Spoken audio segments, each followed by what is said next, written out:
Hello and welcome to Retrospection, North Korea's favourite podcast. Prove me wrong, Paul. I'm in no position to, Colin. Nobody is. That's what's the great about it. In this episode, we're watching a movie that opens with a very long, slow reveal of a large ship flying overhead.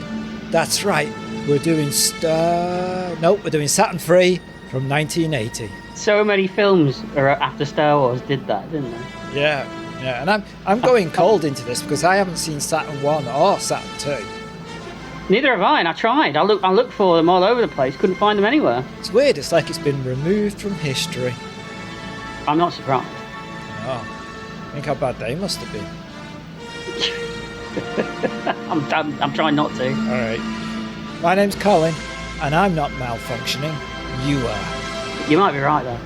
And my name's Paul, and would you say I'm a man who could control his thoughts? Definitely not. Was that a line from the film, or just you asking me a question? No, it is a line from the film, yes. Oh, okay. So, how are you doing? What? How was your week? Nothing stressed you out? No. Good. Anyway, gotta get on.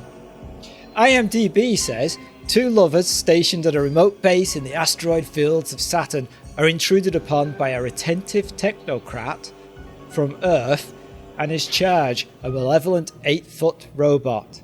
Well, the robot bit's accurate. I'm not too sure what the other stuff was. A retentive technocrat. Are they referring to Kirk Douglas? No, that's Benson, because it says... That's Benson, is it? Yeah, that's Benson. Yeah. Okay. All right. IMDb is just written by anyone, isn't it? I don't write it. Do you? No. So not anybody, then. They have standards.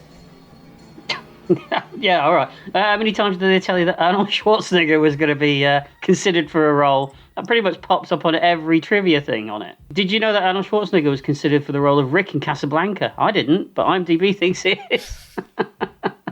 In all the gin joints. In all the world. You had to walk it to bed. I'll be back. Get to the plane! Instead of chopper, obviously. It's the start of a beautiful friendship. we could do this all night. Takes a cigar out. The film stars Farrah Fawcett as Alex, Kirk Douglas as Adam, Harvey Keitel as Benson, but not his voice. Yeah, that was a very strange experience. I'll talk about it when it happens, but yeah, so this completely is threw me. Yeah, I'd forgotten. Now, we know Roy Dotrice. We talked about Roy Dotrice recently in one of our other episodes, Colin. You're going to have to remind me. Oh, I'm surprised that I need to remind you. It was one of your favourites. He plays father in Beauty and the Beast. Oh, did we do Beauty and the Beast? We did. That blanking out. It's a very popular episode. I've had it removed surgically. You've had the memory removed? Yes. Also, credits say Ed Bishop. Well, actually, IMDb says Ed Bishop has an uncredited role as Herding, but I don't remember seeing him. He's a voice. You know when the little ship flies by Saturn 3 or wherever it is they are, and they start talking to the pilots? Oh, that's him. He's one of the voices, yeah. So, this is a British film. Mm-hmm. Made by Lou Grade's ITC Entertainment. And it's one of those films that has a very troubled production. Very, very troubled.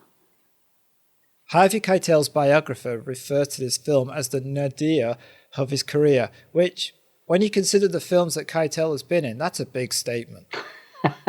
I've seen a lot of Harvey Keitel films, and I think this is fine compared to a few of them that I've seen. Yeah. His voice was dubbed because he refused to take part in post-production because he hated everybody and everything in this film. Yeah, apparently there were lots of rumours about Kirk Douglas's ego running riot, about Harvey Keitel being unresponsive and uncooperative with the two descriptions I read. And apparently Farrah Fawcett had a lack of personality on the shoot. And then there were script problems and shoddy planning everywhere, wasn't there? Well, the original director was supposed to be John Barry, the production designer. Mm-hmm. But then it was quickly realised that the scope of the film was too large for him to handle, and he was replaced by Stanley Donen, which answered a question I had because it seems an odd choice from the director of Singing in the Rain, Funny Face, and Charade, which is known as the best Hitchcock film that Hitchcock didn't direct. Yeah. Most of his CV and his previous work contains lots of light-hearted comedies and musicals, doesn't it? I know Charade's on there as well, but it is predominantly musicals and light-hearted comedies. So he's your perfect choice for a dark, gritty science fiction horror movie, isn't he? Yeah, perfect. Fawcett says the script changed dramatically from the one that she has signed on to work with. Yeah, it was originally called The Helper, and it was about a robot that fell in love with someone. Yeah. I mean, I think partly it changed for budget reasons because ITC had to scale it back as their other film, Raise the Titanic, was spiralling out of control. And we all know what a massive hit Raise the Titanic turned out to be, so it all worked out fine in the end, didn't it?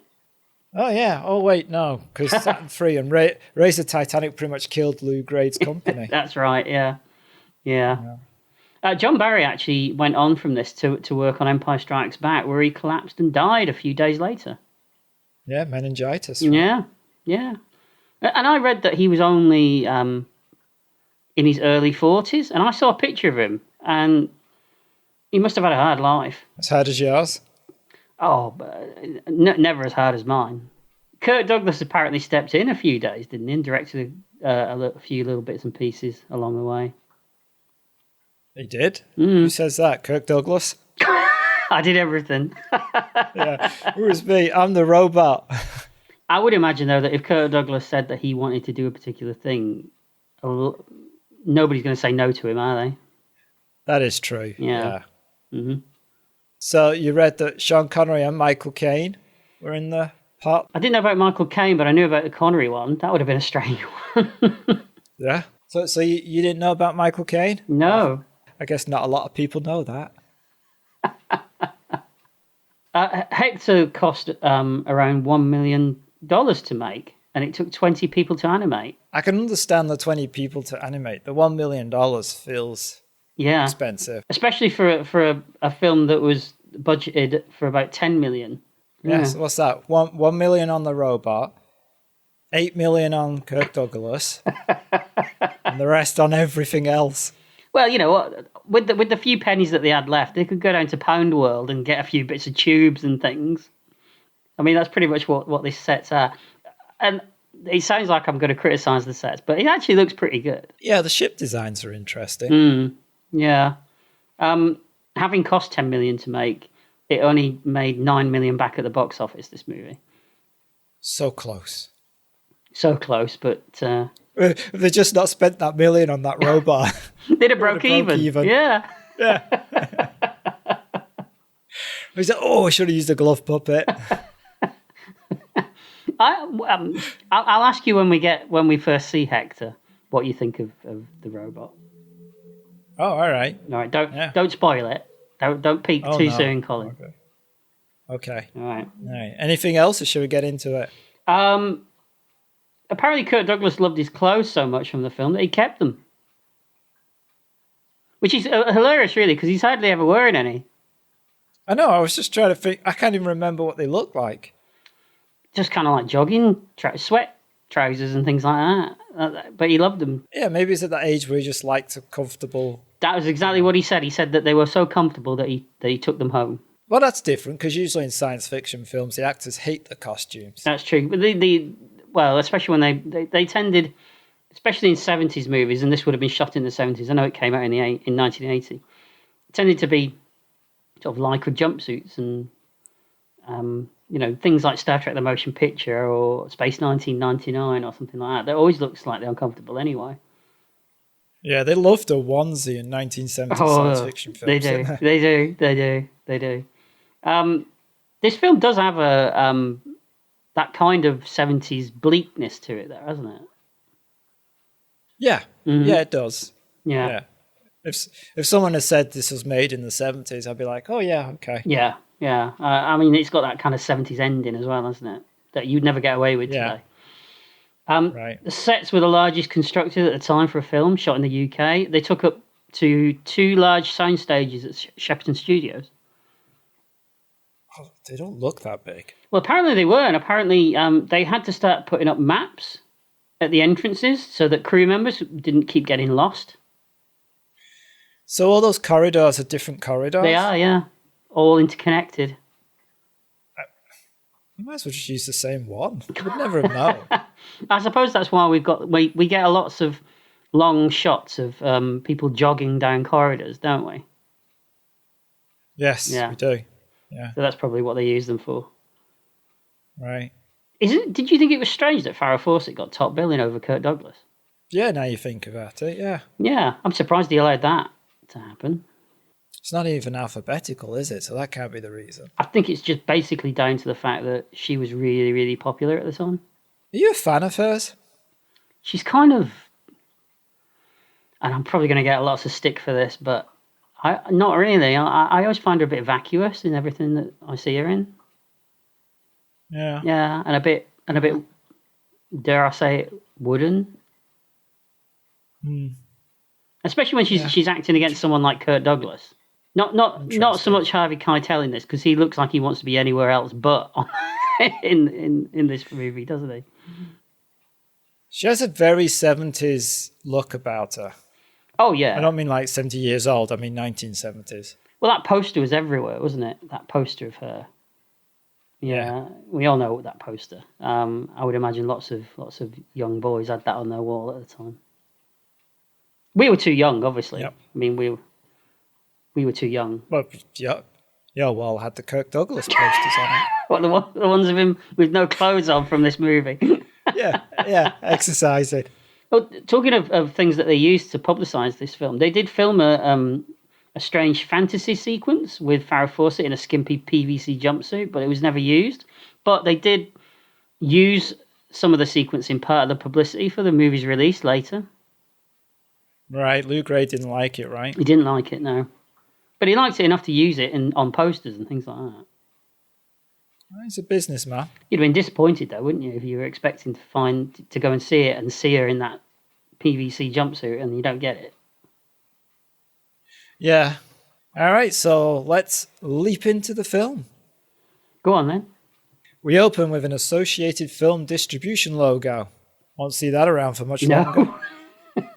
We get simple credits in silence, and we open with a view of Saturn, and a large ship moves overhead onto the screen in a style that is in no way the same as Star Wars. I'm sure George Lucas's fingers were moving towards his phone at the time. Why? Call his lawyer. Do you need a pizza or something? Oh, is that a pizza or something? Loves a pizza, does George? I'm not saying anything. He does look like he loves a pizza, yes. And another movie that came to mind when I was watching this sequence was Battle Beyond the Stars. Had almost the exact same opening as well. Yeah, it was popular, right? It was.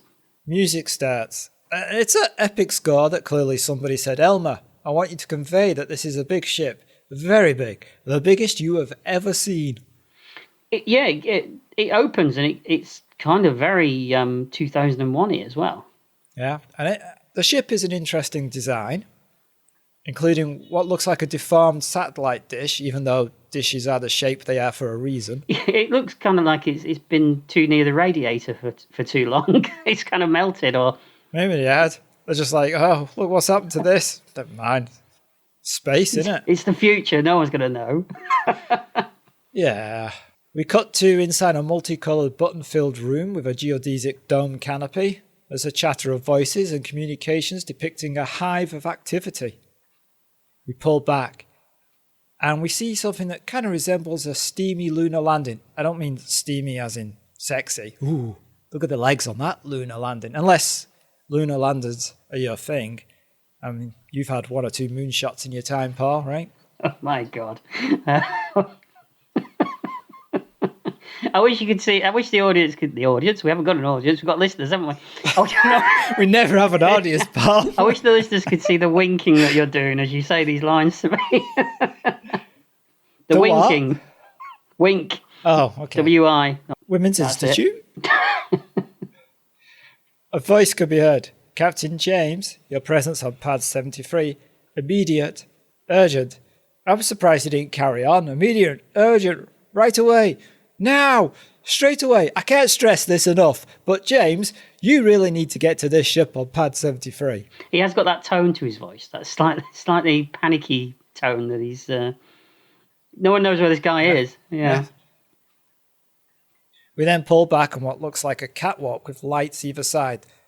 There's a lot of camera pulling back in this opening sequence, right? I wonder whether this was directed not by John Barry, but by the other guy, because it almost looks like they're going to burst into a big Busby Berkeley kind of number. Right, like the camera pulls back and reveals all the silhouettes people, walk up and there's the big picture behind them.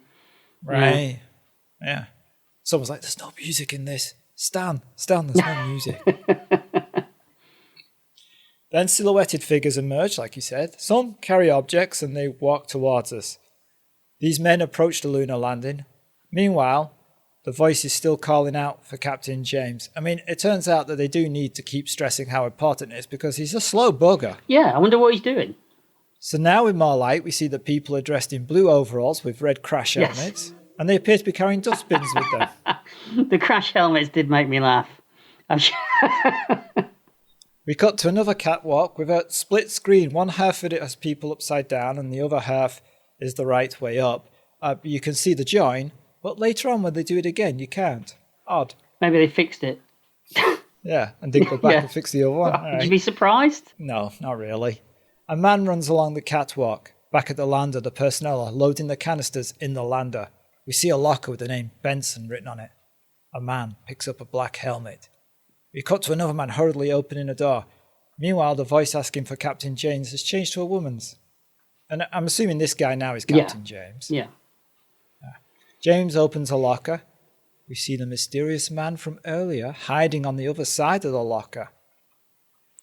James takes a long canister out of the locker. That's a lot of sandwiches he's got packed. He likes a full lunch, obviously. Mm-hmm. He then takes some papers out of his briefcase. Then the mysterious man makes himself known. James asks, "Is that you, Benson?" The man doesn't answer.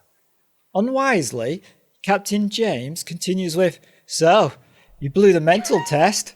Potentially unstable." Now, I mean, I'm no mental health expert, but probably bringing up the fact that you've been proven to be unstable to a man who isn't talking and is hiding his face with a black helmet isn't that smart. If I was talking to a mentally unstable nut job, I would keep the conversation to things like, "How you doing? How was your week? Nothing stressed you out? Good. Anyway, got to get on." And now I get it, yeah. No, I got the impression that why would he does he leave his helmet on and not take it off because of what he's going to do in a second? Yes. Okay, but he doesn't speak either. So my first impulse was to think that he's not really Benson, that he's just someone taking Benson's uniform. I see. Okay. I mean, that never goes anywhere. Yeah, but then it says like he's mentally unstable. Benson's so is there two of them? Are they all mentally unstable? Is Captain James the only one who's not?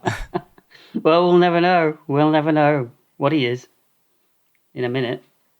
Or maybe like if Benson had suddenly was not wearing his helmet and then put it on, that would have made the other guy suspicious. Like, why are you putting your helmet on? You're not going anywhere. That's true. Yeah.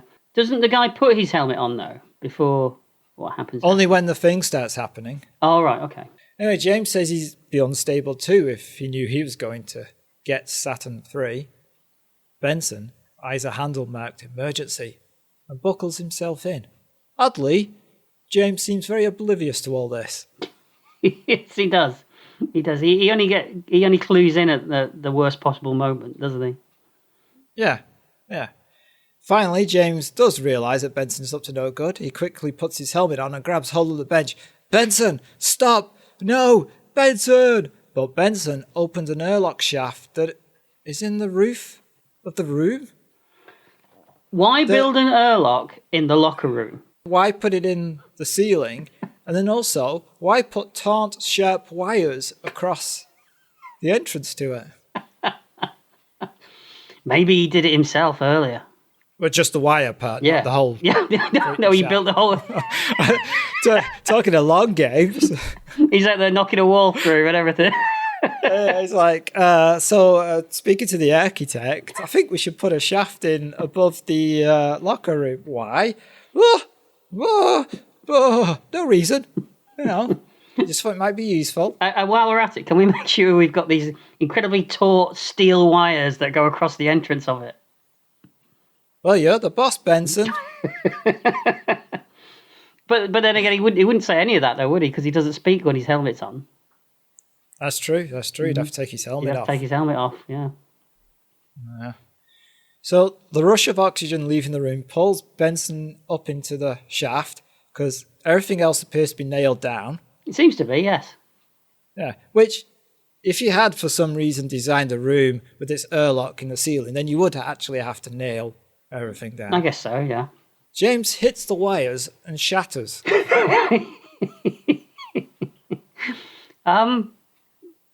Are they saying that he's instantly frozen? Like a flash frozen fish fillet. But if that was true, why doesn't Benson freeze? Because he's only wearing the same gear that he is. But you only freeze when you get sucked up. Oh dear. Apparently. All right, okay. Maybe Benson's got thermals on. Oh, under his suit. Under his suit, yeah. I see, right. Yeah, I get you now. Yeah. He's got his woolies on. He's got his woolies on. All right, I'll go with it. Yeah. It's better to freeze when you're getting sucked up, not when you're getting sucked off.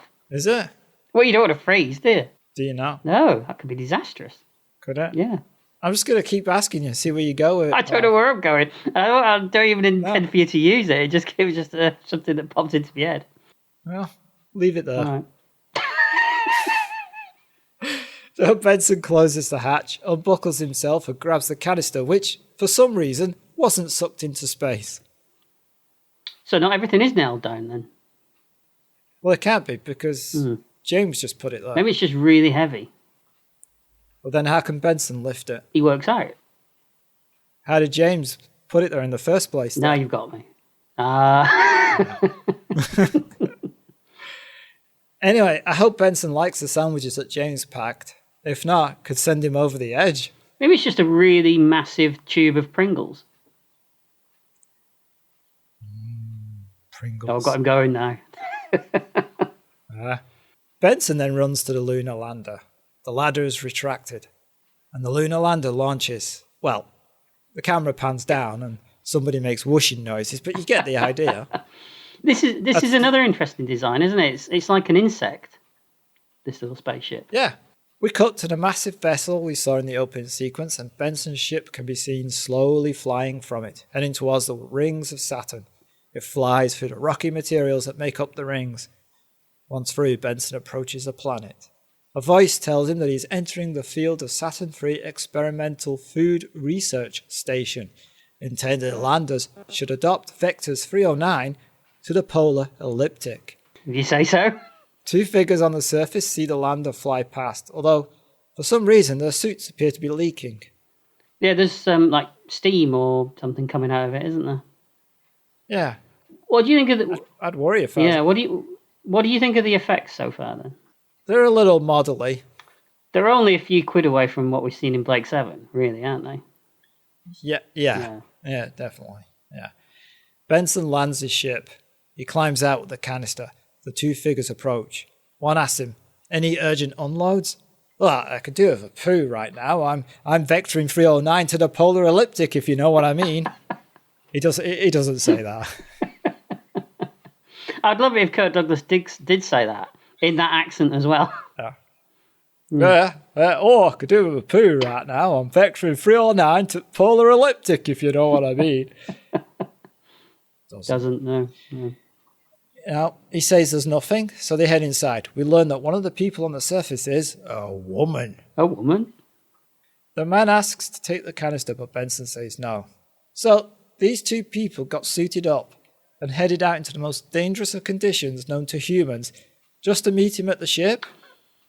Yes. I mean, I'd wait indoors Be like, just knock on the door when you land, mate. Yeah, we'll let you in. Yeah, I'm not going out in there. What's the point? I'm glad that they didn't go with the let's pretend we're in zero gravity acting that we've seen before in many things. Yeah, a bit of star cops. Yeah, the walking around like the Andy Pandy and, or the Thunderbirds or whatever. I'm glad they didn't do that. Yeah. Yeah. The spacesuits look nice. Yeah, like the design-wise, it's an interesting film, I think. Mm-hmm. Yeah. They head inside and are decontaminated before entering the main part of the base. Benson is asked if the canister is okay to go through decontamination. These sandwiches are indestructible. That'll be the Marmite. Oh, yeah. Do you like Marmite? I do. Yeah. They take off their helmets. The sound this makes is like somebody going, "Koosh." That's probably what it was, Colin. Yeah. Captain Benson is introduced to Major Adam and his partner Alex. I'm pretty sure when Farrah Fawcett takes off her helmet, it doesn't go koosh, it goes quah. Unlike when I take my helmet off, which goes, put me back on. I'm not sure what I know what you do with your helmet, Colin. Wave it around at parties. You can't do that anymore. John Barrowman's proven it. Has he? Yes. Cancelled. Cancelled. They nod. Adam glances at the canister but tells Benson to look around. Benson's really attached to these sandwiches because he carries the canister with him. Well, he's carried them all this way. I mean, he's killed for these sandwiches. That's true. Yeah. Benson's arrival is unusual as they don't get many visitors from Earth. Adam asks where Benson is from, and apparently he's from Counter 5, the first side of the East Billions. Adam reveals that he spent a couple of terms, down in Billion Park. Benson informs him they've cleaned that out now. It's a dead cell. It's really disconcerting hearing Roy Dotrice's voice coming out of Harvey Keitel. When I was growing up and I watched this film, I'm not really sure I knew, because I wouldn't have known Harvey Keitel from anything, so I would never have noticed at the time. No, same here. And I'd completely forgotten that it's not him speaking. In my head, I was converting the Roy Dotrice voice and imagining what it would have sounded like if Harvey Keitel was speaking the lines himself with his own voice. And it wasn't good. No, can you imagine if we thought that we went through life thinking that Harvey Keitel sounded like this in Saturn 3 and that for the rest of his career he was dubbed? Yeah, so in Mean Streets he really sounded like Roy Dotrice, but he was dubbed into a into a Bronx accent or something like that. Yeah. Maybe Roy Dotrice should have dubbed all of Harvey Keitel's films. That would have been great. Yeah. Sadly, he's not with us anymore, so we can't get him to do it. But that would have been fantastic. Bad Lieutenant. I'd love to have seen it. It would have been good. Yeah. Got to say as well that the inside of this space station, it's kitted out in the finest futuristic decor that the 1970s had to offer, isn't it? Well, how do you mean? Well, everything just looks. It's all very plastic and beige, isn't it? Yeah. a bit like Farrah Fawcett. I'm in a funny mood tonight, Colin. Oh, really? A funny mood? Haven't seen any evidence so far. I walked into that one, didn't I? About time after 80-odd podcasts. It'll happen one day. Benson notices a symbol on the top part of Alex's cheek. Adam has one on the side of his forehead. Benson says that from that scan, he can tell that she has never been to Earth. And he goes on to joke, Saturn 3, when they want to give the solar system an enema, and Adam finishes the line. That's where they stick the tube in. That's probably how this film was described in some quarters as well. It's like Alien, but with an enema. Flush it out. Flush the memory out. Well, Benson wants to go to the laboratory, but Adam and Alex would like a welcome drink first. They ask him about Earth, but he simply points out that they get the bulletins, and you scan and you acknowledge them. Alex replies, we acknowledge, but we don't always scan. I guess those bulletins are like those license agreements you get with software. You just go, yeah. Click accept. Yeah. Earth is hungry, says Benson. That's why we're here, replies Adam. Benson informs them that their research is behind schedule. We're doing all we can, replies Adam. A man, holding an alcoholic drink, living alone with an attractive woman half his age. Yeah, I can't imagine what's slowing down their schedule. She is literally half his age. I know. He's about 63 in this, I think. 64. She's 32. Yeah. Yeah. You'd never get away with that today, would you? Oh, they still kind of do that, don't they? Not as bad as what this looks. I don't think. Right. Yeah. But it does play into the movie a little bit later, doesn't it? Yes, it does, yeah. That's not enough. You need help, says Benson. And you're the help, replies Adam. We cut to the canister being opened in the laboratory. Alex reaches out for it. No traction contact, says Benson. You mean, don't touch, replies Alex. It's like being in a meeting and somebody insists on using business speak. Yeah, corporate speak, yeah.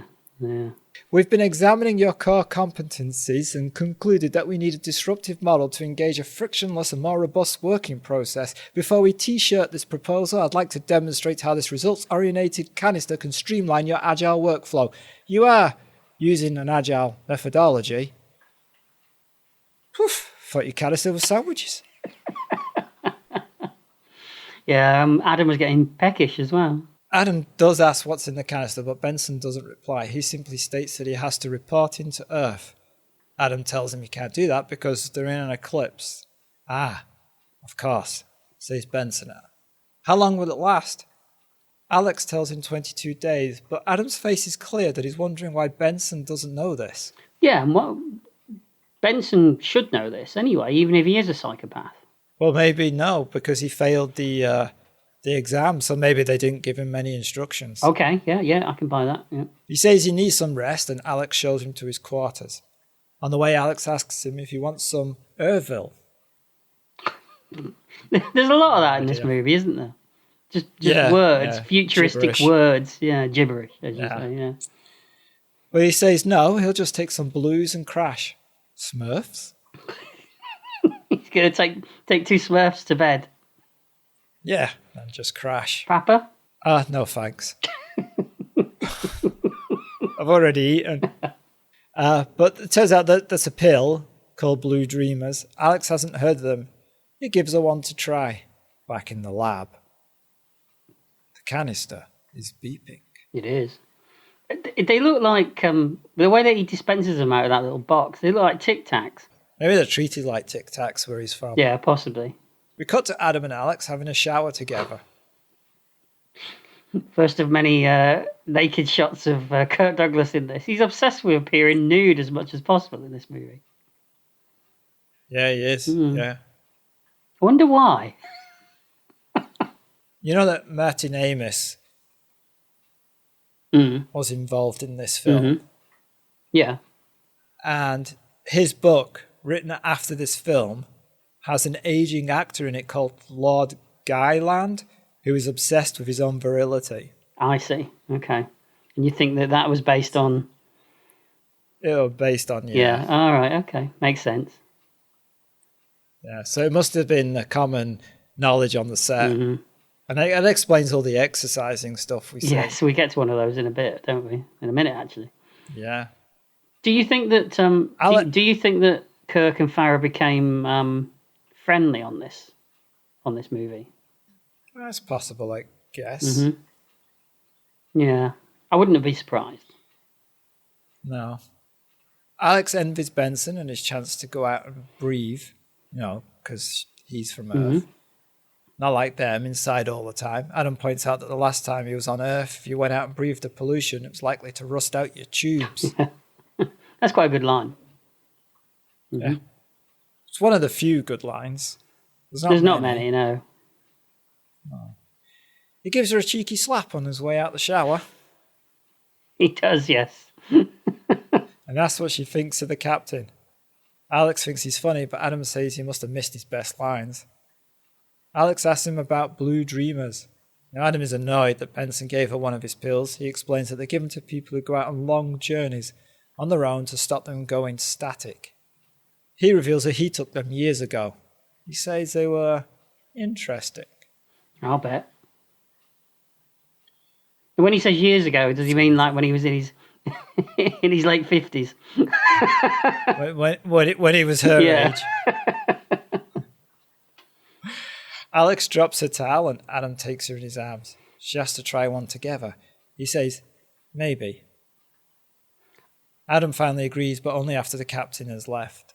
I remember seeing this movie. First time I saw it, I was only a kid, and I was watching it with my dad in the room, and I remember getting very uncomfortable during Farrah Fawcett's boob shots that pop in and out of frame occasionally.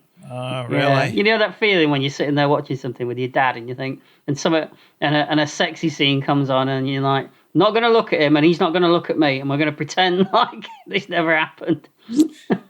Yeah, Adam hopes that Benson isn't staying long, but Alex should make him feel at home anyway. We hear a howl. Alex recognises it as Sally, and that she's shut in the lab again. Alex goes to sort it out, and Adam reminds her to cover up because they're not alone anymore. He doesn't take his own advice, though, does he? No, he doesn't, that's right, yeah. Alex enters the lab and finds Sally, which is a small dog sitting on the floor. And she's locked in. Why don't they program the door to open for her? It's almost like the dog's an afterthought. It gets treated like one. He does. It's like, wasn't there something we were supposed to be doing weeks ago? What was it?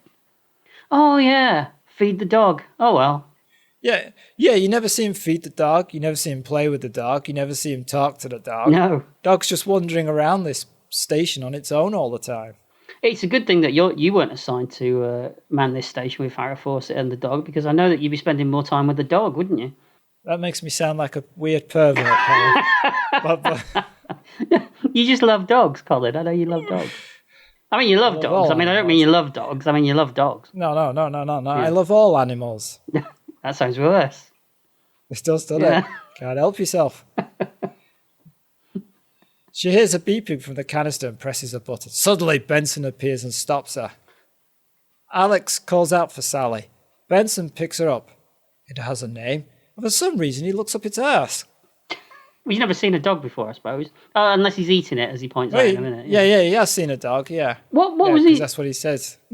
How long was he standing there waiting for someone to come in and touch that thing before he jumped out? Hours. There's more of that later in this film. And it's even worse. Yeah. That's a trope that we're finding in a lot of films, isn't it? That characters have to spend a lot of time in one place waiting for somebody else to do something. Yeah, we've come across that a lot, haven't we? Yeah. She's horrified at the fact that Benson eats dogs. And she takes Sally from him and says it's time for bed. Yes, says Benson. You have a great body.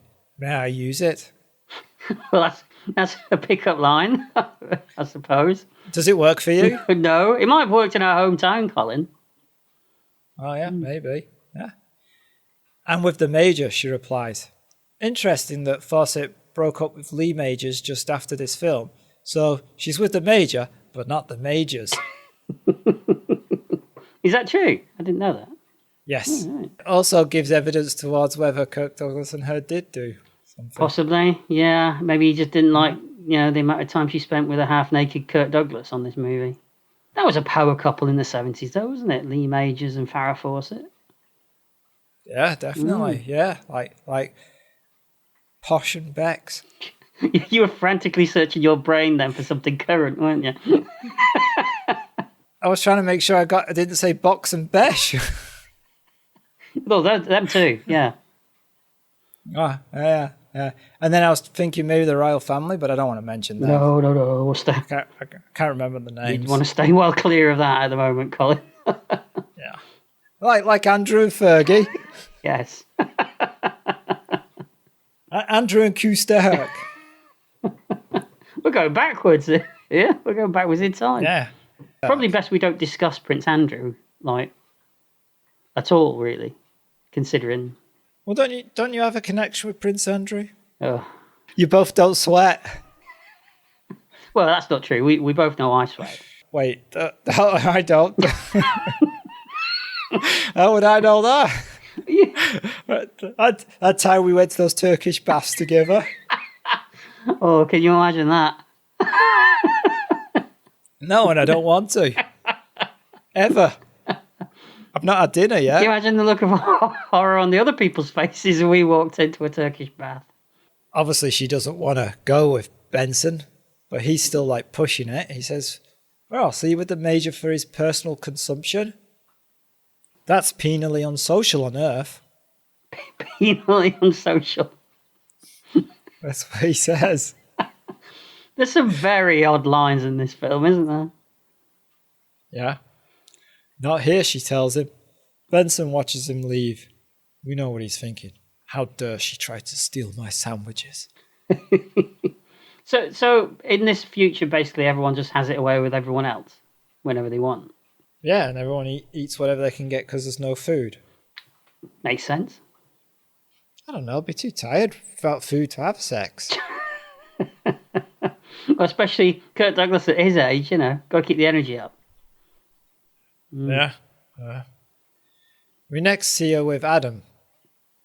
Also, this film has a lot of like cutting from scene to scene with characters totally in different places with no like connection to it. Yeah, I wonder whether there were, because this movie's got quite a small running time, so I was wondering whether there was lots of other stuff shot and then they just chopped it down to 90 minutes.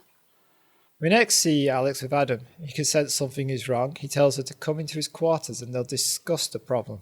And they chuckle. Has he never heard of the Me Too movement? Is that not a thing in the future? The only movement he's heard of is bowel movement. And they're not regular at his age, I'm telling you now. No.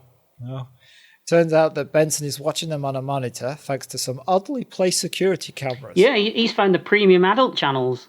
Yeah, it's one of those films where the camera's like in a place you never would have a camera. Yeah, because isn't it like an extreme close-up of their faces? Yeah, next to the bed. On top of each other. Yeah. She looks so bored as well. Well, I bet she's hoping that some of those little blue pills he was going to give her were some other kind of little blue pills. Viagra. Because we just saw from a close-up of his face to the blue dreamers and then back to him. Mm-hmm. So now we cut to Adam and Alex, now watching a monitor showing Benson working. Alex says it looks like Benson is building his own place. Then we cut to him. Well, no, Alex is using some kind of exercise wheel and Adam is using a skipping rope. He's spectacular with that skipping rope. Yeah, that's why it's in the film, right? Didn't he do a boxing movie once? I wonder whether that was a skill he learned when he did that boxing movie. Maybe, but wasn't night skipping was part of an exercise regime back in the old 70s? Yeah, probably. I think he also does it in that 80s movie he made with Burt Lancaster. Tough Guys. It's his thing. Alex points out how strange Benson is, and then they go and visit him in his laboratory. Benson won't say when he'll be leaving, just that he'll go when he's done. He finally reveals that he has a robot for them. Adam mentions, well, we've already got 3.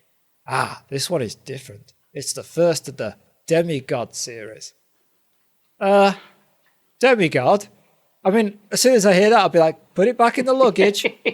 I thought exactly the same thing. Yeah, it seems like a really bad idea, doesn't it? Yeah, you're like, oh, this is part of the Cuddles series. Oh, Cuddles, that's a nice. Not this. Yeah. No, yeah, this is part of the Evil Kill Humans series that we've The got. Stab You in Your Sleep series. Strange. Now Benson is alone again. As he checks off all the robot's parts, the music becomes more electronic and ominous. It looks like a giant Meccano set. I hope he's got all the pieces. There's always a bit missing. Yeah, and it's Benson. He's got a screw missing. Alex enters and starts to work at a computer. Benson comes over and asks where she got her name from. It turns out Adam gave it to her. Don't look at me. That doesn't make any sense, does it?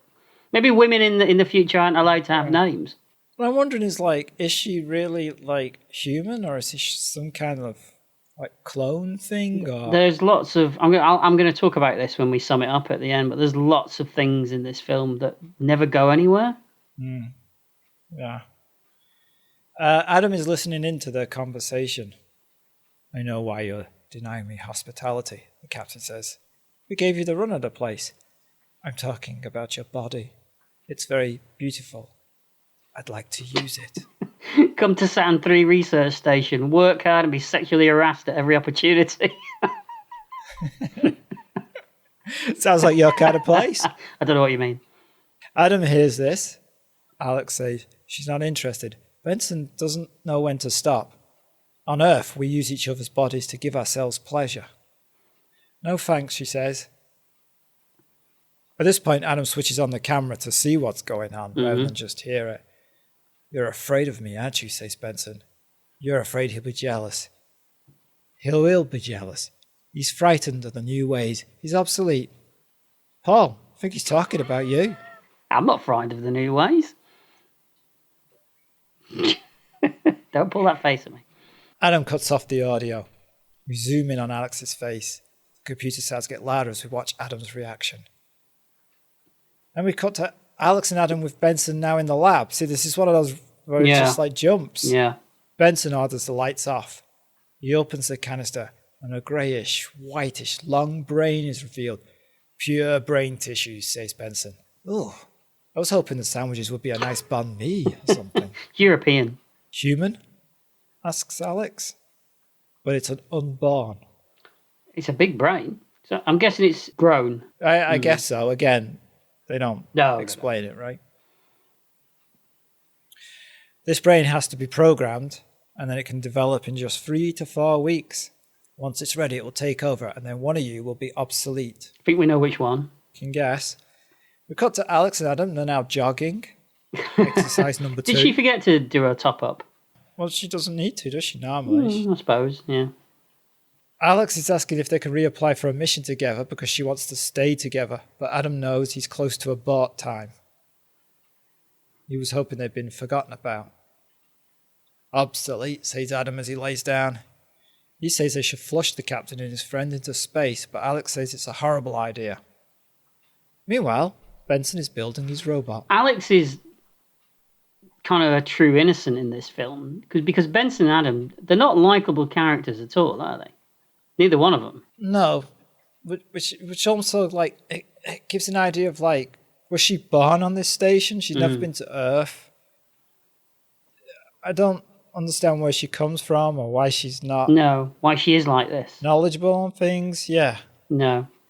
It's almost like she's an android like Hector, a robot that needs to be programmed in some way. And let's face it, if you could build androids that look like Farrah Fawcett, why are you dicking around with this Hector thing?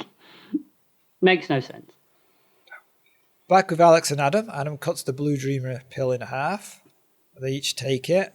At first, she doesn't feel anything. Then Adam says that Alex should just go to Earth and find out if she'll hate it. Yeah, almost like they've had this conversation before, but we don't know. Well, she mentioned going to Earth, and that's what he says about rusting your tubes and all that stuff. Oh, yeah. Mm-hmm. And leave you, she says, pushing him over. It's going to happen sooner or later, he admits. Back with Benson. It appears his robot operates with coloured water. There's bubbling sound as the liquid fills the veins of the machine. So go on, now's the time to ask you, what do you think about this robot design? It's like a skinny short circuit. It does look like Johnny Five at the top, doesn't it? Yeah, it does. I think it's an interesting design. It's interesting, but it doesn't work, and it has problems. It has plot issues later on. Yes, it does, yes. I know what you're referring to, yeah. Oh, and there's quite a few of them. I did think it felt very real. Yeah, like the brain and the veins made of liquid that pump through, and the idea of programming it straight from your brain, I suppose. Yeah. I think it's a clever idea to make it so huge as well. I mean, the body of it just looms over everybody, doesn't it? Yeah, it does. It's 8 foot tall. Yeah. Apparently Farrah Fawcett was genuinely scared of it. Well, that fell on you. Yeah, exactly. Crusher. Yeah. So now we cut to Adam and Alex waking up to a disco track. We are shooting in the 70s, so, got to get your disco in. The door opens and the robot stands there. Quiet, please. You're blocking him, says Benson. They turn the music off. Benson introduces them to Hector. Give it a simple instruction. Ask it something. Alex asks it to pass a flask to Adam. Hector picks it up, then crushes it. That's his wanking hand, you know. Is it really, Paul? Yeah. Wait, who's he wanking? Whoever he wants to, I don't know. No, that's true. If an 8-foot robot wants to wank you off, it's going to wank you off, isn't it, right? You're not going to say... Exactly. There's nothing you could say about it. That's going to be the most dangerous wank ever, though, isn't it? Yeah. Yeah. It needs a little more work. Back at the lab, Benson starts to program the robot with his own thoughts. Now afterwards, Alex and Adam are playing chess, and Benson brings Hector to them. Adam wants to see Hector play the game. Care for a wager, laughs Adam. Benson says that Hector doesn't like to be laughed at, and that a sense of humour is not a priority. He thinks Benson doesn't like to be laughed at. Mm-hmm. He thinks Harvey Keitel doesn't like to be laughed at. Well, he's certainly not laughing at anything in this film, is he? Hector slowly moves a chess piece whilst almost knocking other chess pieces over. Yeah. Did you notice that? It's the clumsiest thing ever, isn't it? It doesn't work. Yeah. No. It's revealed that Hector learns via direct input, brain to brain. Hector draws from Benson's brain via radio contact. The connection is made via the base of the skull, and the antenna is placed inside. Yes, it's kind of like the Matrix thing, isn't it? Where they stick the things into the back of the head. Yeah. Absolutely, yes. Yeah. We then get a speeded up shot of Hector moving a piece. There's a lot of speeded up shots of Hector's moving about, isn't there? Yeah. This thing clearly didn't work very well. It's not Hector playing chess then. It's just doing what Benson is telling him through the brain device. He might as well be playing Benson. Or is Benson just giving like ideas and Hector is interpreting those ideas and making the moves? It's just never explained. It's poorly written, really, isn't it? Yeah. Benson takes the antenna out and says that he can control what he thinks. That he teaches Hector as much as he chooses. You haven't taught him enough, says Adam. Sacrifice. That's the one thing you can't teach them. Checkmate. Hector crushes the piece in his hand. Now, is that Hector crushing the piece, or is that Benson angry and Hector's crushing the piece? He's taken the antenna thing out. So it's Hector, but Hector's thoughts are based on the way Benson would interpret that action. And Benson's a psychopath, so yeah, which explains why Hector does what he does later. Right. Yeah. Okay. Yeah. Okay. Adam and Alex walk away from them down a corridor. They discuss Hector. Adam says, doesn't scare you that whatever he thinks goes straight into that robot? But Alex is surprisingly blasé about it. She says the captain has been carefully selected to control his thoughts, says Adam. She's very trusting. Again, it's that innocent thing, isn't it? Yeah. Yeah, she's very naive. Mm-hmm. Back in the lab, Benson is trying to figure out why Hector can't talk. Afterwards, he takes Hector for a stroll and finds Alex working. She doesn't notice them. Benson watches her intently. We also see that Hector is staring at her. Benson's fingers tap on the control board in agitation. Hector's do the same. How did they walk into the room without being heard? Because this 8-foot robot, it's not doing the soft shoe shuffle. It's not, no. Those metal walkways, no. It's even worse later. Basically, as well, he's teaching Hector to become a sex pest like he is. Yeah. Adam sees them and notices how they are leering at Alex. Wow. We know what Benson is thinking. We do. Yeah, the last time you had those thoughts, you had to consult that firm of solicitors and lawyers. What were they called? Harris, Saville and King? That's harsh. Back in Alex and Adam's cabin, Adam is wondering who knows what goes on in the captain's brain. Who knows what's going on in anybody's mind? Would you say I was a man who could control his thoughts? Alex thinks so. He asks her to take her clothes off, and while she's doing that, he's going to think of nothing but hydroponics. Hydroponics. Hydroponics. And then he grabs her and they fall laughing onto the bed. And then he falls asleep. Later in the lab, Alex is working and Benson is using a laser to cut into some rock. A splinter breaks off and hits Alex in the eye. Doesn't he call it a live chip? Yeah, he does. Yeah. Live chips hit you in the eye. Yeah. I mean, I thought it meant like a chip of rock that was live because it was hot or I don't know. He makes her sit down. She wants Adam, but Benson says, Hector, he can get it out. She struggles because, previously we've just seen Hector crushing everything. Yeah. Mm-hmm. But Benson tells her to keep still while he holds her head. Hector reaches out and manages to grab the chip from her eye. How? I mean, he's got hands that look like, catcher's mitts, doesn't he? I mean, how's he doing it? Those little tweezer things come out the end of his hand. Yeah, but it's still a bit... I mean, would you? Yeah, I agree with you. No, I wouldn't let him near me. I couldn't bear this scene. Anyway. I can't stand anything with close-ups of eyes. Oh, you can? No, I don't like eyes.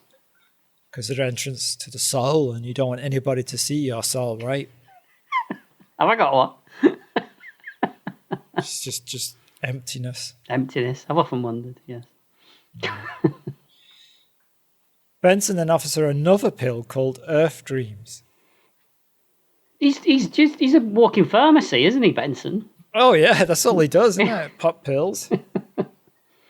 Finally, he wants them to be together with this pill. It creates a 3D inner experience, like you're really there. I wonder whether it was either this something here or probably something back when they took the blue pills together, her and Adam, where that dream sequence that they shot was supposed to be in. I think it was back when they took that would make sense, wouldn't it? Blue eyes, because there's nothing there, nothing happens, right? They just fall asleep and then wake up. Yeah. Hector watches. And Adam enters the room. And Alex is saying no, but Benson, ever the creepy guy, says, "You're afraid you'll like it.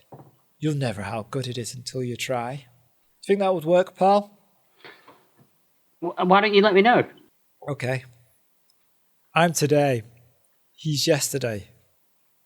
Don't you like me? Continues Benson. Adam nicely turns a pump on. He does, doesn't he? Yeah. It's an interesting theme, the whole, getting older, feeling obsolete by this younger guy. But it doesn't go anywhere. No, I'll talk about that now, summing up. Later, Adam is in bed and Alex is approaching. He tells her to turn off the video scans. "What's wrong with you today?" she asks. "I'm not today. I'm yesterday," he replies, as she realises that he's been listening. He refers to Benson as a cuckoo. A cuckoo, yes. Hector is monitoring the computers. Benson notices the light on Hector is dimming and an alarm sounds. He asks if Hector is almost out of charge. He types out affirmative. Benson plugs him in. Now Benson starts to wonder why Hector won't talk. I mean, he knows it can. Hector types out that he's not ready yet. Benson asks, what has he done wrong? The word murder appears on the screen. Hector turns into a bit of a sarky git in this bit, doesn't he? Yeah, he does, yeah. More Metal Mickey in short. Yeah. Not that. Blank that. That's not what I meant, says Benson. Hector blanks it. That was improper thought leakage, says Benson. You've had a few of those in your time, haven't you? Sorry, what? What did I do wrong? Benson asks again. You failed course appears on the screen. Don't get smart, says Benson. What shall I get? He's typed. Are you aware of Alex? He asks Hector. Affirmative. Beautiful. What do you know about it? Don't get ideas above your station, Hector. Killer appears on the screen, and Benson gets annoyed. I said blanket. Now reply as ordered. Am I a killer? Blanked as ordered appears. Is that the truth? He asks. Silence. You're malfunctioning. Answer. I'm not malfunctioning, says Hector. Or I'll say he types it. You cheeky sod. Reminded me of a slave in the Blake 7 episode that we watched. You know, and you were you said that you felt that his tone was like slightly sarcastic and condescending. Yeah. Yeah. Then why can't you speak? Are you malfunctioning? I'm not malfunctioning. I'm not malfunctioning. You are.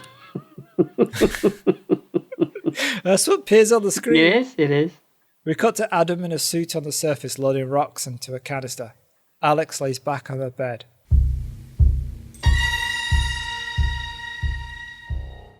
Next, we cut to Hector, and he's following the dog, Sally. He starts to stalk it. I don't fancy its chances, do you? Actually, yes, I do, because there's no bloody way on earth that robot could ever kill that dog. It'd never catch it. That is true. Yes, but absolutely no way. Hector seems to be able to engage some sort of stealth mode when he needs to. So even stealth mode is too slow. It is. Maybe he can go invisible. Oh, well, that is very stealthy. It is. Suddenly, Alex hears the dog scream. I mean, it screams like a dog. It doesn't go, ah! It screams like a dog. Either way, she'd be like, oh, what was that? We have a dog? I forgot all about the dog. That's true. That's true. She goes rushing out. She runs through the corridors calling its name. And as she searches, Hector is watching her from the shadows. How doesn't she notice him? Same reason she can't hear him. No, he's bloody huge, isn't he? With lights for eyes. Exactly. So he's not even dark. No, he's standing in the shadows. You still see the eyes. He's just stood there holding a plant in front of him. And she rocks past him. Oh, I didn't see you there. What's that? Isn't there a movie where a comedy where people freeze and guards just walk past them? Three Amigos? I think it is that, isn't it? Yeah. Yes, okay. Yeah. Suddenly she finds the animal torn to pieces in a puddle of its own blood. Unlike in somebody else's blood that it'd be in. That is a great sentence, wasn't it? Yeah. We found the body laying in a pool of somebody else's blood. Well, in this movie, who knows? She's crying, upset, as Hector moves closer. I'm not sure she's not hearing this. He's not. Yeah. She takes out earplugs. He's a great lumbering beast of a robot, isn't he? It's, Yeah. The robot suddenly grabs her arm. She screams and manages to hit an alarm button. It was handily placed, wasn't it? It was. Outside, Adam hears it somehow. How does he hear it in a spacesuit? Don't know, because he runs over to control. I suppose maybe it's piped in through his helmet or something. His helmet? Yeah, let's go with that. Yeah. Yeah. Hector lifts Alex up by her arms and she calls for help. Now, apparently, this was done for real. Well, they hung her by her arms? Yeah. So when she's screaming in terror, she's actually frightened. Oh. Because it was hurting. I bet it would. Benson runs into the room and orders Hector to put her down, but he won't obey. Benson then suggests that Hector will do as she says, so Alex asks Hector to release her, and he complies. She runs into Benson's arms. It's interesting that she runs straight to Benson as well. So at this point, she still trusts him. Yeah, I suppose so, yeah. Adam races back inside. Alex tearfully asks Benson if he's taught Hector. Hey up! Hey, Hector, robots here. Alex tearfully asks Benson if he's taught Hector to kill. But he says no, but that Hector wants her just as he does. Ooh. If I was Alex, I don't know which I'd find more worrying. The fact that Benson wants her or that this great lumbering robot thing wants her. The only reason Hector wants her is because he's been programmed by Benson. I don't know what Hector would do with her. Well, he doesn't know what he wants to do with her, does he? He just knows he wants her. No. Yeah. Suddenly, Hector reaches for something. Benson pushes Alex away and dives onto the table. But Hector... Why? Why does he do that? Why does he dive on... The table's covered in glass vials and machinery, and he just dives onto it, like, smashing everything. Why? Well, it's very unlucky that he did choose to dive onto that table, because there seems to be a dirty grey metal arm dangling above the table, which Hector lowers down, trapping Benson reminded me of one of those claw machines you used to see at Blackpool Seaside. Oh, yeah, it just keeps dropping him. Never could win anything. It was always rubbish at those. No, well, they're designed for you to lose, pal. Yes, I know. But when you're 6 and 7, you don't realise that, do you? Oh, this was only last week, wasn't it? You're not far off, actually. Adam runs into the room and comforts Alex. Benson's calling out for help, but Adam takes one look and says, "Let the robot have him," before running to the exit and closing the door. This is, you think? I mean, you would. Yeah, you would, yeah. You would. Yeah. But here is where Adam redeems himself. He decides that he can't leave the man to die, and he runs back inside to help him. He's a good soul. He's Spartacus at the end of the day, isn't he? No, I'm Spartacus. No, I'm Spartacus. Oh, I'm Spartacus. This could go on all night. Good. Adam sneaks around as Hector is stomping. He watches the robot, then hits a button which causes a door to pop out. So the doors seem to be Hector's weak points, don't they? Well, let's be honest. You just tip this robot over and you're done, right? Pretty much. Really? Pretty much. The door pops out, hits Hector, which Frank Spencers him into the scenery, doesn't it? It does. Also, why do these doors open like this? Isn't that dangerous for people too? Yeah, they just literally spring out, don't they? Yeah, it's like, but look, Paul's walking down over there. Look, he's going, yeah, do it. Boing! Ah! Sorry, Paul. The thing is, I would probably fall for it every time. Yeah, every day. Every day, yeah. Adam rushes... And then you get up and go, why you? Shake my fist. Pesky kids. Yeah. Adam rushes to try and get Benson off the table as Hector starts to rise. Adam helps Benson out before smashing the controls to the door and locking him out. Right. They head back to the command room, which seems to be outfitted in lots of blinking, whirring lights of the time. And they watch Hector on the monitor trying to smash his way out of the room. Adam asks Benson what the emergency procedure for all this is, but he doesn't know, which surprises Adam. "If we weren't in an eclipse, we could call Central," says Benson.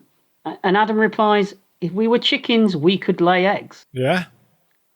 It's true. If they were, they could. Yeah. There's nothing wrong with that sentence. It's perfectly accurate. It is a very factual sentence. It's just a strange moment in the film. So chickens are still around in the future then? In this world where food is shortage and... Well, maybe he remembers them, because don't forget, he's 64 years That's old. True. That is true, yes.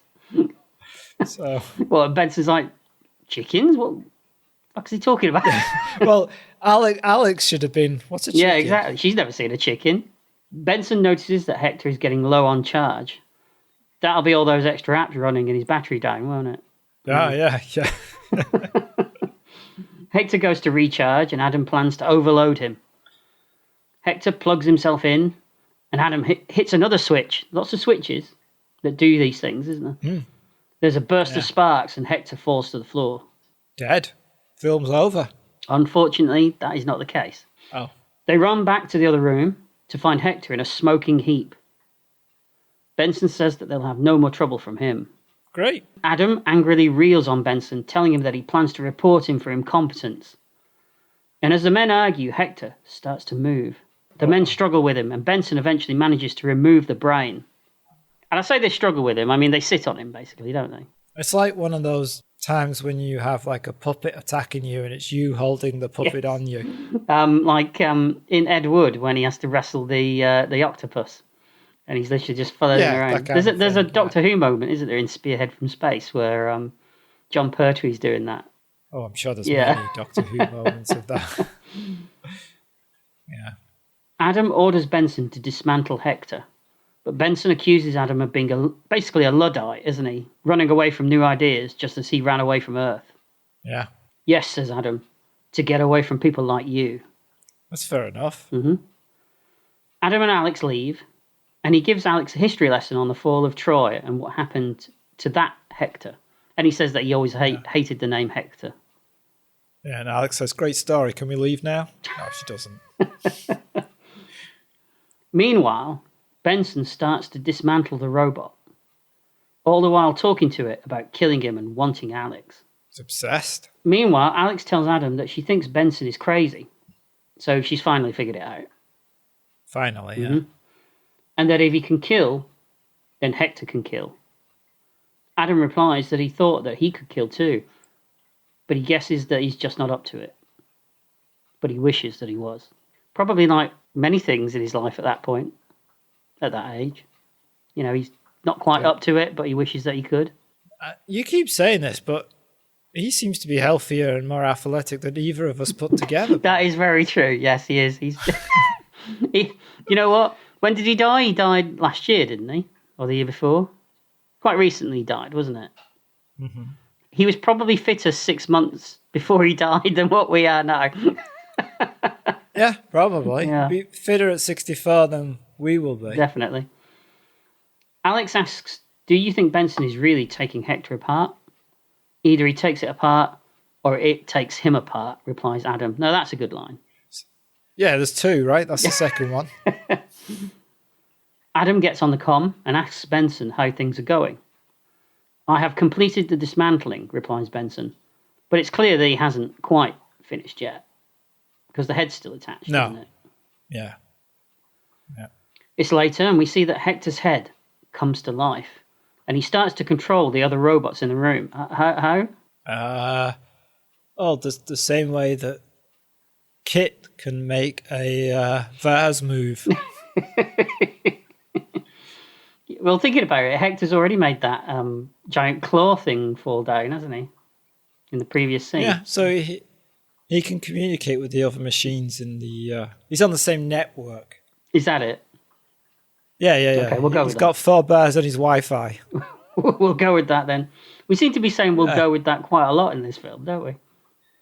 I'm sure we'll keep saying it. I'm sure there'll be more. The robots start to put Hector's body back together.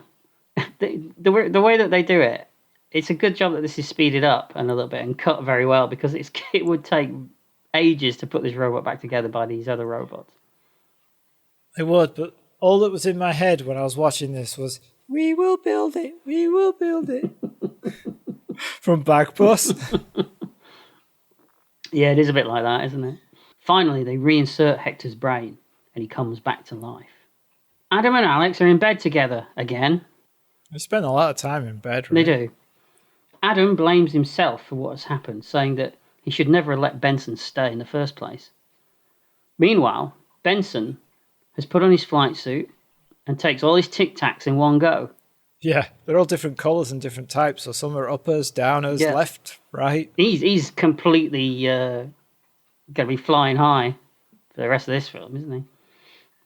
Yeah. I have a question for you. If you were given Kirk Douglas's job, or Adam's job, I should say, would you do it? Like, it seems like a easy life. Oh, yeah. Nobody telling you what to do. Yeah, you just got alcohol available. Mm-hmm. No one nice around. lady with you. Nice lady, yeah. Although knowing my luck, she'd probably hate my guts, which would make things very awkward for the number of years that I'm there. It's a big station, though, for just 2 people. You could have different, parts of the station. You could, yes. Yeah, I'd take the job, wouldn't you? Yeah. Oh, yeah, it doesn't seem... Yeah, seems quite nice. Yeah, don't have to deal with people. The odd killer robot, Nope. but, you know. The odd retentive technocrat. That's right. Turning up. That's right, yes. Yeah. Benson suddenly walks into their quarters to tell them that he's leaving. Adam is angry that he's just barged in on them. Yeah, he's like, didn't I tell you about knocking? Mm-hmm. But Benson tells Adam, I'm taking your partner with me. Adam tells him he's crazy. I'm taking command, Benson tells Adam. You're inadequate in every area. Ooh. Bit bitchy, isn't it? Yeah. Adam suddenly look. Well, he has been watching them. Yeah, and he's seen the look on her face when he's... Yeah, like you said, she was bored, right? Adam suddenly launches himself at Benson, rolling around on the floor with him naked. Did you notice also what happens when he's about to launch? He puts his elbow back and he elbows Farrah Fawcett in the face. Yeah, he hits her in the face and she goes, oh! I didn't notice that, though. Well, you don't get in the way of Kirk Douglas. No. Adam begins to choke Benson, but Alex drags the naked Adam off of Benson just before he kills him and takes him back to the bed. "Why did you stop me?" asks Adam. But suddenly Benson is up, and he whacks Adam on the head with a metal tube, knocking him unconscious, and drags Alex away by the foot. He's going for the caveman routine now. What was the tube doing laying there? Who knows? Oh, Who knows? She breaks free, and Benson reaches out to grab her again, when suddenly a metal arm reaches in from off-screen and cuts off Benson's hand. Ooh. Hector is huge, but nobody noticed him lumbering up next to them. Nope, didn't hear him again. He keeps going after people and they can hear him, so Hector's like... "Ugh." And then there's just a scene of Hector putting slippers on. so he can be really quiet. And they're like those bunny slippers or something, like comedy slippers that kids have. Shuffling around in them. Yeah. Yeah, but then he takes his first step and it goes, ee! Because they're squeaky slippers. And he's just like, ee, ee, ee, as he's walking down the corridor, shaking his head. See his shoulders just drop. Yeah.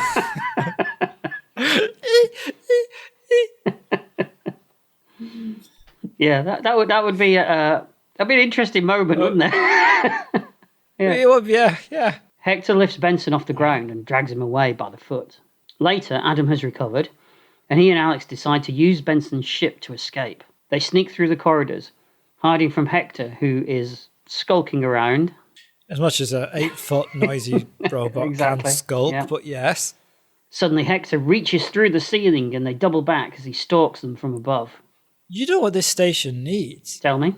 A pointless airlock in the ceiling. Well, you know, you can never get the planning permission when you need it, can you? I guess not. No. You don't forget you need the inconspicuous strips of metal wire to go across the entrance. Oh, yeah, that's true.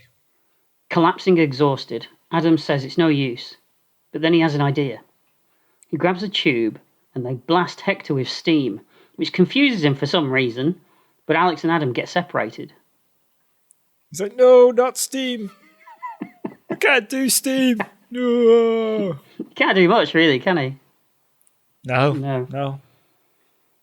He looks for her frantically, until they ultimately find themselves facing each other down a long corridor with Hector standing in between them. Adam throws a few boxes at Hector, and Alex runs away. They meet back up, but Hector has disappeared.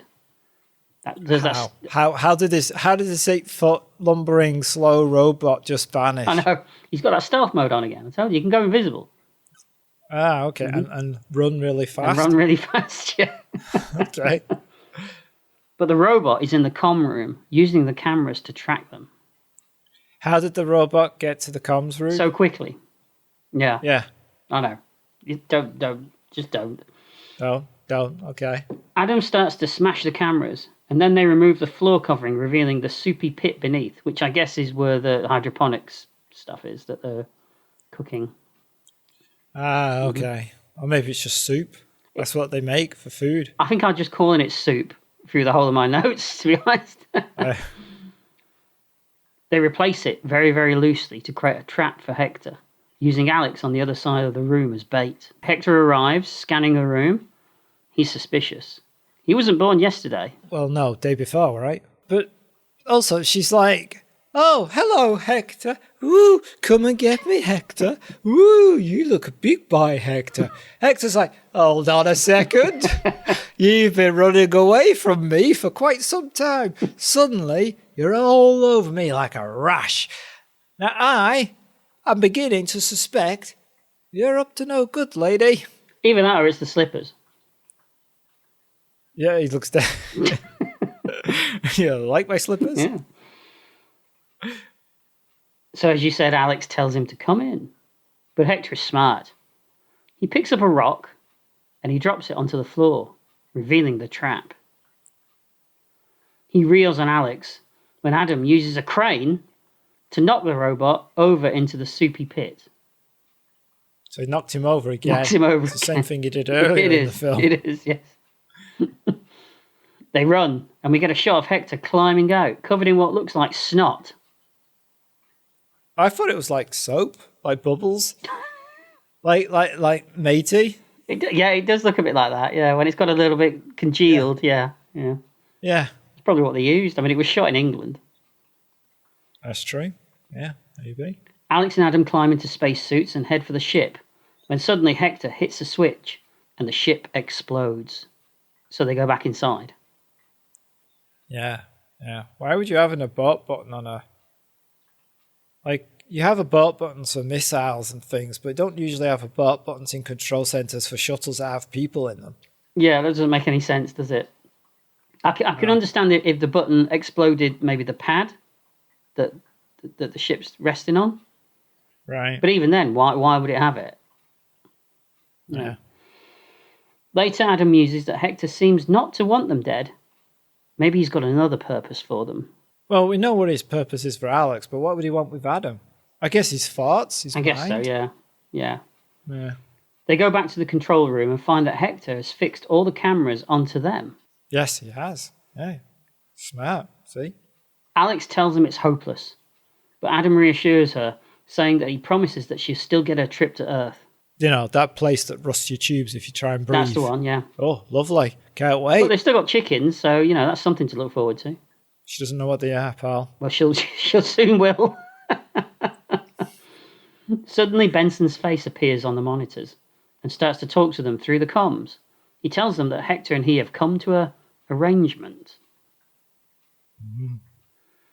He guides them through the complex, telling them that he will come to an arrangement with them also. They run, with doors closing all around them until they are confronted by Hector, who now seems to be wearing Benson's head. Yeah, I assume this is supposed to be horrifying, but it made me laugh. It made me laugh as well. It's like a Silence of the Lambs. Because it's kind of half on, half off, isn't it? Well, yeah, it has to be half off so he can put his little eye things and still see where he's going. I just got visions of him trying it on, going, "Ooh, does my head look big in this?" She's just tried it out. But when Benson's face appears on the TV screen and talks to them, it's just Harvey Keitel as normal, isn't it? It's not. But that's electronic interpretation of Benson's face. Is it? Okay. Yeah. All right. Okay. If you say so. Anyway, we fade out. We cut to space and a ship and two pilots flying towards Saturn as the eclipse ends. Back at the base, Alex awakes, now in uniform of some kind. He's a bit confused and realises that he now has the interface implant in his own skull. So Hector put the implant in and Hector dressed him? I guess so, yeah. All right. Because, that's nice. He's very limber with those metal claws that he's got. Also, he's concerned about human nudity. Yeah, and even if you sort of implied that he's got that from Benson, I can't imagine Benson would be bothered about human nudity either. No. Especially not Alex's. Right, that's true. Benson stroke Hector is now speaking. Does he? Oh, I see what you did. I'll tell you, I see what you did. I'm just going to say Hector's voice, but it's actually Benson's just say voice. Hector. Hector's voice comes through the comms, telling him his orders for the day. But he's frantic about Alex, Adam is. She wakes in another room, and Hector gives her orders. The ship calls the base, but Hector fakes a reply in Adam's voice, as Adam and Alex can only watch and listen. Happy with everything, the ship flies away.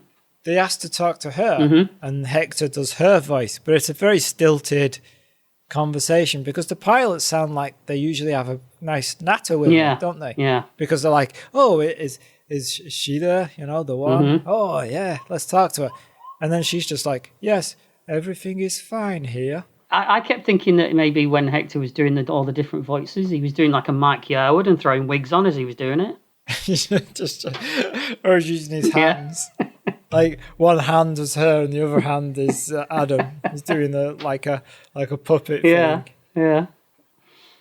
The doors are. He just got that head on top of it. The door's open. He's just like stood there wearing slippers. He's got Benson's head on his own head, and and he's doing hand puppets. Starts going into a Maggie Thatcher voice. Yeah, but every time he does a voice, he says the name of who he's doing, just in case you don't get it. Because they all sound the same. Yeah. I'm doing Adam now. This is Adam. Well, you think it'd be funny if when he's doing Alex, he puts on one of those Monty Python female voices. Yes, everything is fine. Those pilots are like, yeah, that's definitely a yeah. Yeah. Oh, you pilots, you naughty boys. Anyway, the doors open and Hector threatens them that if they don't comply, he can kill them in a heartbeat. They reunite in the corridor and Adam tells her to go in alone. He kisses her and she notices the interface in his head and she's horrified by this. Yeah. I'm guessing he hasn't put one in her head then.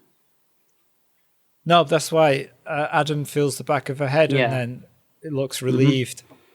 She goes into the lab alone and Adam takes a piece of equipment from the wall. Inside the lab, Hector talks to Alex using Adam's voice, telling her that he never liked the name Hector, and he repeats the story about Troy that she heard earlier. Yeah, she's like, oh my God, he's doing it now. He's just as boring as Adam. Yeah, it was. I didn't enjoy it the first time round. No. He prefers the name Adam now, Hector, as well. Not very inventive, is he? No. Alex asks that Hector stop using them, but he says that would be difficult, as he is now everyone. And he starts to go in and out of everyone's voices. Ooh, freaky. Adam arrives, telling Hector that he is in command here, which Hector takes offense to. Alex runs to Adam, but he pushes her away. Hector approaches, holding the interface rod out in his hand. That's right, he wants to interface with Adam. He does?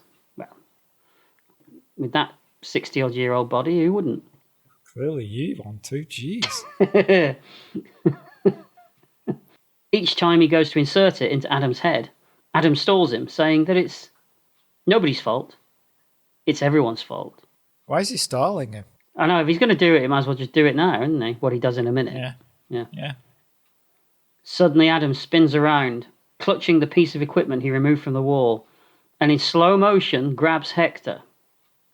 They both topple into the soup pit, and there's an explosion.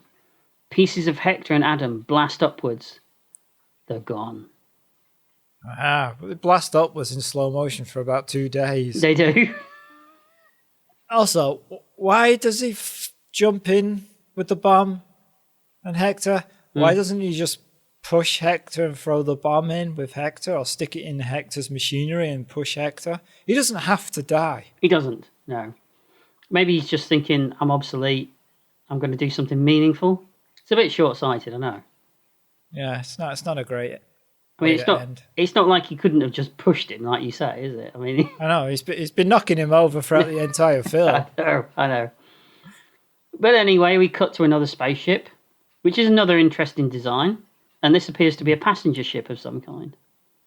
This did make me think of 2001.